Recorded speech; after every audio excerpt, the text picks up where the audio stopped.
আজ 25শে শ্রাবণ বাবা বর্ধমানেশ্বরের আবির্ভাব দিবস। সেই উপলক্ষে প্রতি বছরের মতো এই বছরও শিবের মাথায় জল ঢালার জন্য উৎসাহিত ভক্তদের ঢল। জল আনার জন্য গতকাল শুক্রবার সকাল থেকেই রওনা দিয়েছিলেন ভক্তরা কাটোয়ার উদ্দেশ্যে। বিভিন্ন যানবাহনে করে বাঁক সহ ভক্তরা হাজির হন গঙ্গার ঘাটে। কাটোয়ার গঙ্গার ঘাটে ভক্তদের ভিড় উপচে পড়ে।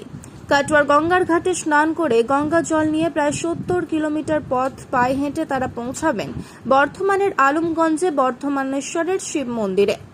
মোটা শিবের মাথায় জল ঢালতে সারা রাত ধরে হেঁটে হাজির হচ্ছেন ভক্তরা জল নিয়ে। উল্লেখ্য, রাজ্যের শিব মন্দিরগুলির মধ্যে অন্যতম বর্ধমানের আলমগঞ্জের বর্ধমানেশ্বর শিব। বিশাল আকারের কারণে এই শিব মোটা শিব নামেও পরিচিত। 1972 সালে মাটি কাটার কাজ চলছিল। সেই সময় হঠাৎই পাথরের গায়ে গাঁইতির আঘাত লাগে। কৌতূহল বাড়ে শ্রমিকদের মধ্যে। ধীরে ধীরে শুরু হয় মাটি খোঁড়ার কাজ। বের হয়ে আসে গৌরীপট্ট সহ এই বিশাল আকারের শিবলিঙ্গ। এই শিবলিঙ্গের উচ্চতা প্রায় 6 ফুট, ওজন 13 টনেরও বেশি। গোটাটাই কালো পাথর। পরে ক্রেনে করে স্থাপন করা হয় এই শিবলিঙ্গ। আর এই বর্ধমানেশ্বর শিবের মাথায় জল ঢালতে আসা পুণ্যার্থীদের জন্য বর্ধমান 1 নম্বর ব্লকের বর্ধমান কাটোয়া রোডের উপর গৌড় নদী কালীবাড়ির সামনে কয়েকজন বিশিষ্ট সমাজসেবকের উদ্যোগে তৃতীয় বর্ষের জলছত্র ও সেবা প্রদান করা হয়। এই জলছত্র সেবা প্রদান কেন্দ্রে সকল পুণ্যার্থী যাওয়ার সময় আসেন এবং তাদের সব রকম সুযোগ সুবিধা নেন বলে জানা যায়। উপস্থিত ছিলেন সুমন দাস, পিনু বিশ্বাস, বাবলু দাস সহ রানা ভট্টাচার্য। শুক্রবার সন্ধ্যা থেকে আজ সকাল পর্যন্ত চলে এই ক্যাম্প।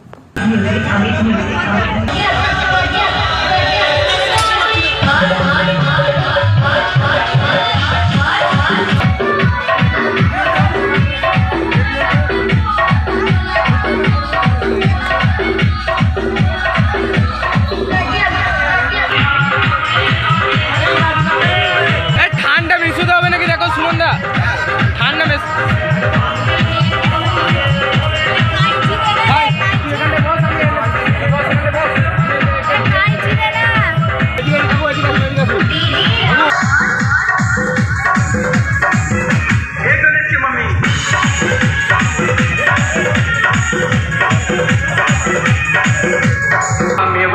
मिसरी मलाई नहीं खाए तो आगे वाला ही मिसरी मलाई नहीं खाए इसके लिया मत पर मान किया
বর্ধমানেশ্বর বাবা বর্ধমানেশ্বরের চরণে প্রণাম করে আমরা যে এটা নিয়ে 3 বছর আমরা এই অনুষ্ঠানটা করছি।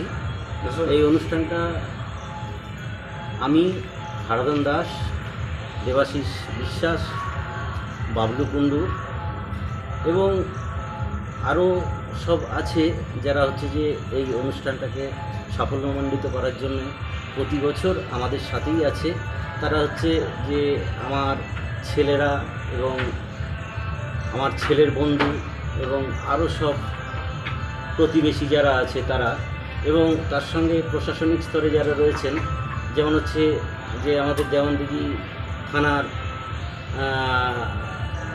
যারা আধিকারিক রয়েছেন এবং অফিসার রয়েছেন তারা, এবং পঞ্চায়েত সমিতিতে যারা বর্তমানে রয়েছেন তারা, এবং বিডিএর যিনি চেয়ারম্যান তিনিও হচ্ছে যে সর্বতভাবে আমাদের হচ্ছে যে এই অনুষ্ঠানগুলোকে হচ্ছে সমর্থন করেন এবং সহযোগিতা করেন, এবং এটা হচ্ছে আমরা 3 বছর করছি এবং পরবর্তীকালে যাতে আরও ভালোভাবে করতে পারি এবং সেবা করতে পারি আর্ত মানুষের, এবং হচ্ছে যারা পুণ্যার্থী, শুধু পুণ্যার্থী হচ্ছে যে এখানে হিন্দু বললে হবে না, এই বাবা বর্ধমানেশ্বরের মন্দিরে হিন্দু মুসলিম সমস্ত সম্প্রদায়ের মানুষই হচ্ছে ওখানে বাবার মাথায় জল ঢালতে যায়। এটা একটা সাম্প্রদায়িক বিষয় নয়, এটা সর্বধর্ম সমন্বয়ের একটা বিষয়।